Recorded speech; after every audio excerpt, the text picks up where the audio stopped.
తాకట్లో ఉన్న బంగారాన్ని విడిపించి ఆ రోజున మార్కెట్ ధర కట్టి మిగిలిన డబ్బును మీకు అందిస్తుంది కొమ్మూరి గోల్డ్. మీరు ఏమనకపోతే నా దగ్గర కొన్ని కాంట్రవర్షియల్ క్వశ్చన్స్ ఉన్నాయి. అది కాంట్రవర్షియల్ అవద్దో లేదో నాకు తెలియదు. బట్ బయట జనాలకైతే చాలా అవసరం వీటి గురించి తెలుసుకోవడం. ఇప్పుడు మీకు ఒక యూనియన్ ఉంటుంది. మీ యూనియన్లో మెంబర్షిప్ కావాలంటే నాకు తెలిసి 5 lakhs ఎంతో పే చేయాలనుకుంటాను. సో మెంబర్షిప్ లేకుండా అద్భుతమైన టాలెంట్ ఉండి ఇట్లా మా కెమెరామెన్లు ఇప్పుడు మాకు న్యూస్ ఛానల్ ఎవరైతే పనిచేస్తున్నారో వీళ్ళు కానీ డిజిటల్లో కానీ శాటిలైట్లో కానీ చాలామంది పనిచేస్తూ ఉంటారు. వాళ్ళకు ఒక సినిమా ఆఫర్ వచ్చేస్తుంది. సినిమా ఆఫర్ వచ్చినాక వాళ్ళు సినిమా తీసేస్తారు. బట్ వాళ్ళకి యూనియన్ కార్డు ఉండాలి ఇవన్నీ తెలియదు. సో వాళ్ళు ఒకవేళ సినిమా అలా తీసేస్తే ఆ సినిమా రిలీజ్కి కానీ ఏమన్నా ఇబ్బందులు యూనియన్ నుంచి వస్తాయా? అబ్జెక్షన్ చెప్పడం అట్లాంటివి. యూనియన్ ఉన్నది ఏంటంటే అండి, యాక్చువల్గా మనకి ఫాదర్ లాగా, సార్ మనకి ఒక పెద్ద మనిషి లాగా. సో మనకి ఏదైనా ప్రాబ్లమ్స్ ఉంటే వాళ్ళకి చెప్పుకోవడానికి ఒక యూనియన్. సో అలా యూనియన్ రన్ చేయాలంటే వాళ్ళ అసోసియేషన్కి మనం ఏదైనా ఫండ్ అనేది ఉండాలి. Sir that is why they collect. మీరు చెప్పిన అమౌంట్ ఉంది కదా, I think it's not 5 lakhs, చాలా తక్కువ అనుకుంటున్నాను. ఓకే, సారీ, నాకు మేబీ ఎక్కువ ఉండొచ్చేమో మీరు చెప్పిన దాని ప్రకారం. నాకు ఫిగర్ అనేది తెలియదు, కానీ ఆ అసోసియేషన్ రన్ చేయాలంటే వాళ్ళకి ఒక ఫండ్ ఉండాలి. అందుకనే మీ దగ్గర కెమెరామెన్ అయితే 1,50,000 మీరు చెప్పిన ఫిగర్ ఏదో అడుగుతారు. సో దాన్ని బట్టి రన్ అవుతుంది. ఇప్పుడు మీకు అంత స్కిల్ ఉన్నప్పుడు మీరు ఏదైనా చేసినప్పుడు ఎవరో ఒకళ్ళు కావాలి కదా మీకు. ఇప్పుడు మనకి ఏదైనా ప్రాబ్లం వస్తే ఎక్కడికి వెళ్తాం? ఇంట్లో అయితే నా దగ్గరికి వెళ్తాం, బయట ప్రాబ్లం అయితే ఎక్కడికో చోటుకి వెళ్తాం. పిల్లల ప్రాబ్లం అయితే తండ్రి దగ్గరికి వెళ్ళి చెప్తాం. స్కూల్లో స్టూడెంట్ అంటే టీచర్ దగ్గరికి వెళ్తాం. ఇది కూడా అలాంటిదే. మనకి ఏదైనా ప్రాబ్లం వస్తే మనం డైరెక్ట్గా మనం ఫైట్ చేయకుండా మన అసోసియేషన్కి ఇన్ఫర్మేషన్ చెప్తాం. అలాంటి సిచ్యువేషన్ నాకు రీసెంట్ సినిమాలో వచ్చింది. కాబట్టి మీరు ఈ అసోసియేషన్కి వెళ్తారా అని అన్నారు. మనం ఎవరికి చెప్పుకుంటాం? ఎవరికి చెప్పుకోలేము కదా. సో అలాంటిది అసోసియేషన్ అనేది కంపల్సరీగా ఉండటం మనకి మంచిది. మన తరపున ఇంకొకళ్ళు మాట్లాడతారు. సో అది పెద్దరికమైన ఒక విషయం తప్ప దట్ ఈస్ నాట్ రాంగ్. అంటే సినిమా అంటే ఒకవేళ కపకంది ఎవరన్నా తెలియకుండా ఒక చిన్న సినిమా తీసినా సినిమాని ఆపడం అట్లాంటి అయితే జరగదండి. ఎందుకు గైడ్ చేస్తారు? వాళ్ళు గైడ్ చేస్తారు. మీరు ఎట్లా వెళ్ళండి. ఎప్పుడు రేపొద్దుట మీకు వాళ్ళు ఏం మీకేం ఇవ్వలేదు అనుకోండి. సపోజ్ మీకు వాళ్ళకి ఏదైనా గొడవలు వచ్చినట్టు మధ్య రకంగా ఒక అసోసియేషన్ అనేది మనం ఏర్పాటు చేసుకున్నాం. సో ఆ అసోసియేషన్ అనేది ఉండాలి. అసోసియేషన్లు మీరు ఒకవేళ అసోసియేషన్స్ కూడా వెరీ ఫ్లెక్సిబుల్. మిమ్మల్ని ఎవరు కూడా బలవంతం చేసి మా అసోసియేషన్లో ఉండండి, లేకపోతే మీకు ఇది చేయం అది చేయం అనేది ఎవరు ఎక్కడ నాకు చెప్పినట్టు ఏం వినలేదు. అలాంటిది ఉన్నా కూడా మీరు ఎవరు దాన్ని కన్సిడర్ చేసుకోవద్దు, అంటే మిస్అండర్స్టాండ్ చేసుకోవద్దు. దాన్ని పాజిటివ్గా మీ సీనియర్ టెక్నీషియన్స్ ఉంటారు కదా, సీనియర్ కెమెరామెన్స్కి మీరు కనుక వాళ్ళ దగ్గరికి వచ్చి చెప్తే వాళ్ళు డెఫినెట్గా మీకు హెల్ప్ చేస్తారు. యాక్చువల్గా రికమెండేషన్ జాబ్స్ కొన్ని ఉంటాయి సార్. ఇప్పుడు ఒక అసిస్టెంట్ని నావోడు పెట్టుకుంటారు. ఇప్పుడు మీ దగ్గర చాలామంది కెమెరామెన్లు ఉంటారు. మనోడు ఒక కెమెరా అసిస్టెంట్గా అంటే 3వ ప్లేస్లో 4వ ప్లేస్లో పెట్టుకుంటారు. బట్ డిఓపి అనేది, సినిమాటోగ్రఫీ అనేది రికమెండేషన్ జాబ్ కాదు. కరెక్ట్. మీ కష్టం, మీ నాలెడ్జ్ మీకు ఆ జాబ్ తెచ్చిపెట్టాలి. అయితే ఇక్కడ నా డౌట్ ఏంటంటే అసోసియేషన్కి చాలా ఎర్లీ స్టేజ్లో ఒక 4 lakhs 5 lakhs ఎంతో అమౌంట్ కట్టిన తర్వాత వాళ్ళకి సినిమా అవకాశాలు రాకపోతే అసోసియేషన్ నుంచి ఏమన్నా పుష్ ఉంటుందా? అసోసియేషన్ వల్ల పుష్ ఏముంటుందంటే వాళ్ళు డెఫినెట్గా చెప్తారండి. వచ్చిన కెమెరామెన్స్కి వాళ్ళు వచ్చి డెఫినెట్గా మీరు పెట్టుకోండి అని చెప్తారు. Again it is like cinema అనేది it is nothing but skill మీద ఆధారపడి ఉంటుందండి. ప్రతిదీ ఇంతకుముందు కూడా చాలామంది ఈవెన్ చోట ఆల్సో సేయింగ్ మనకి స్కిల్ ఉండాలి. స్కిల్ ఉంటే మీకు ఎవ్వరూ అవసరం లేదు. మీరు ఆటోమేటిక్గా మీరు తీసుకుంటారు. మీరు any craft, not cinema industry, ఏదైనా మనకి స్కిల్ ఉండాలండి. స్కిల్ లేకుండా మనం డబ్బులు కట్టామండి మనకి సినిమా ఇవ్వండి, దట్ ఈస్ ఫోర్స్ అవుతుంది. We cannot force. Cinema is like ఇప్పుడు ఇంతమంది ఉన్నారు కెమెరామెన్స్, కొంతమందే మంచి లీగ్లు ఎందుకు ఉన్నారు?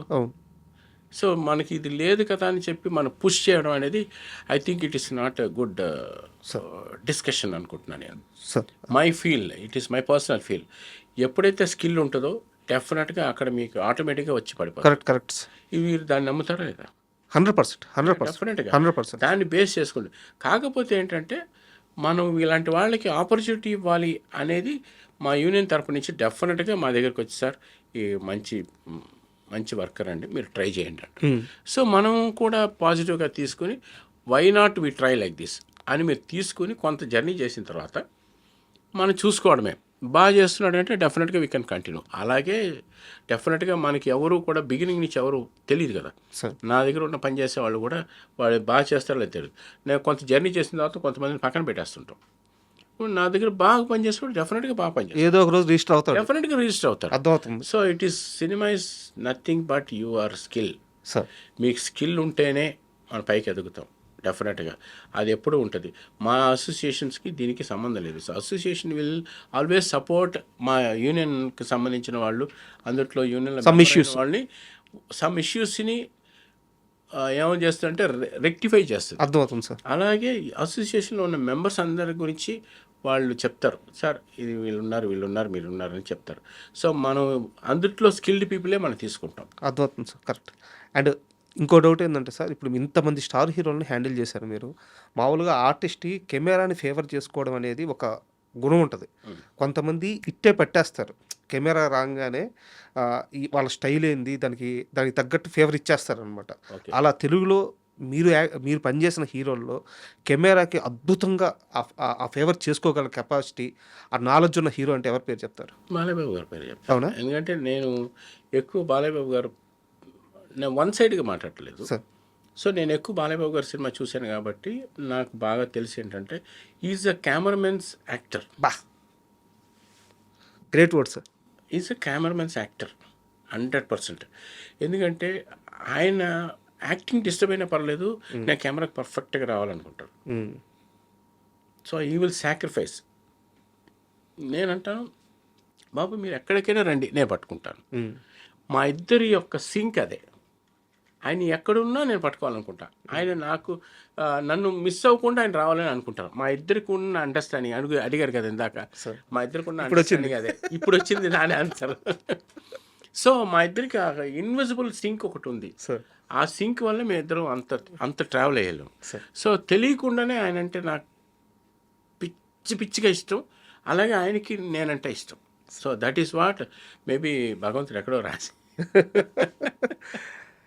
అండ్ నాకు తెలిసి లాస్ట్ క్వశ్చన్ సార్, బట్ మీరు సమాధానం చెప్పలేమో అనిపిస్తుంది. మేబీ డైరెక్టర్ సురేందర్ రెడ్డి గారితో మీకు ఏమన్నా ఇష్యూస్ ఉన్నాయా? ఏమీ లేవండి. నిజంగా లేవా? ఎస్, నిజంగా ఏం లేవు. ఎందుకుంటాయి? ఏమన్నా ఉన్నాయో చెప్పండి, నాకు నేను తెలుసుకుంటాను. సురేందర్ రెడ్డి గారి ఫస్ట్ మూవీ మీరే కదా చేసింది? ఎస్. తర్వాత ఎందుకు చేయలేదనా సార్? అంటే మిగతా అందరిది ఓకే కాదు, వినయ్ గారితో కూడా చేయలేదు కదా. మిగతా అందరిది ఓకే, వినయ్ గారితో కూడా చేయలేదు కదా. బట్ సురేందర్ రెడ్డి గారి విషయంలో సంథింగ్ జరిగింది అని చెప్పి అని అన్నీ ఏమండి చేయండి, ఫోన్ ఇప్పుడు నేను అడుగుతా, ఏముంది నీకు నాకు ప్రాబ్లం ఏంటండి లేదా? So is such a wonderful person. యాక్చువల్గా ఊసులు వెళ్ళి సాంగ్ తీశాను కదా ఆయనతోటి. సో ఎక్కడో కుదరలేదు. యాక్చువల్గా కిక్ 1 ఉంది కదా, యాక్చువల్గా నేను చేయాల్సిన సినిమా అది. తర్వాత రసూల్ చేశాడు. యాక్చువల్గా నేను అడ్వాన్స్ కూడా తీసుకున్నాను దానికి. 5 lakhs నాకు అడ్వాన్స్ ఇచ్చారు. మళ్ళీ నేను చేయలేని వెనక్కి ఇచ్చేసాను. సో సురేందర్ రెడ్డి నాకు వచ్చి ఇచ్చాడు. సో మా ఇద్దరికి అదేం లేదు. యాక్చువల్గా తర్వాత ఒక సినిమా రీసెంట్గా ఒక సురేందర్ రెడ్డి సినిమా చేశాడు కదండి, ఏం పిక్చరు, అఖిల్తో సినిమా అనుకుంటా. అఖిల్తో సినిమా నాకు ఫోన్ చేశాడు తను. చేసి రాంప్రసాద్ చెప్పాను అన్నాడు. సో మళ్ళీ ఏమవుతుందంటే, ఏమండి always they go with a choice. So ఇతను బిజీగా ఉన్నాడా, లేకపోతే ఇతను రెమ్యునరేషన్ ఇంత, సో ఇతను కాకపోతే ఇట్లా వెళ్దాం అనేది every time, all the time. మనకి ఇంతకుముందు మనకేమంటే మనల్ని పిలవలేదా ఓహో అనుకునేవాడిని. ఇప్పుడు అలా కాదు. మనకి ఏజ్ వచ్చింది, మనకి ఎక్స్పీరియన్స్ వచ్చిన దాంట్లో థాట్స్ మారుతూ ఉంటాయి. మనల్నే చేయాలని ఏముంటుంది. సో మనకి వచ్చినప్పుడు మనం బాగా చేయటమే. ఏదైనా కూడా మన స్కిల్ని బట్టే ఉంటుందండి. మనకి నేను మంచి బాగా చేస్తానంటే మనం గ్యారంటీ పెట్టుకుంటారు. సో మనకి ఏదో ఎక్కడో లోపం అంతే, పరిస్థితుల్లో, లేకపోతే నా వేరే సినిమా చేయడం వల్ల, లేకపోతే ఒక్కోసారి పెద్ద సినిమా ఆఫర్ వచ్చినప్పుడు నేను చిన్న సినిమా చేస్తున్నాను.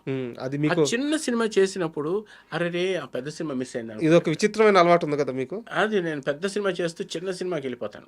అవును, వెళ్ళిపోతాను. యాక్చువల్గా ఒకసారి ఒక పెద్ద హీరో రాంప్రసాద్ గారు, మీరు ఒక పెద్ద సినిమా చేస్తారు కదా, మీరు ఒక క్యూట్ చిన్న సినిమా చేయండి అని సజెస్ట్ చేశారు. ఎవరు సార్ హీరో చెప్పండి. ఓకే నాకు బన్నీ ఓకే బన్నీ గారు చెప్పారు. పెద్ద స్టార్ ఫిల్మ్స్ కాదండి, మనకు ఒక ప్రైవసీ సినిమా. తనకి ఆయనకి గుర్తుండకపోవచ్చు. మేము ఎక్కడో ఒక ఫంక్షన్లో కలిసినప్పుడు ఆ చిన్న సినిమా చేసినప్పుడు ఒక విచిత్రమైన లిబర్టీ ఉంటుంది, మన కంట్రోల్లో ఉంటుంది సినిమా. కరెక్ట్. సో అలాంటి సినిమాలు చేయాలి. నాకు ఎక్కడో అది ఉంది. సో కరెక్ట్గా మనం చిన్న సినిమా చేసినప్పుడు మనకు పెద్ద సినిమా ఆఫర్ వస్తుంది. సో పెద్ద సినిమా ఆఫర్ వచ్చినప్పుడు చిన్న సినిమాని మనం నెగ్లెక్ట్ చేయకూడదు. So I go with what my commitment. అలాంటి సందర్భాల్లో చాలా పెద్ద సినిమాలు వదిలేశాను. సార్ మీరు చేస్తున్నది నిజానికి చాలా అద్భుతమైన విషయం సార్. ఇది ఎక్కడి నుంచి ఉందంటే దాసరి నారాయణరావు గారు అనేవారంట, నేను పెద్దల నుంచి విన్నాను.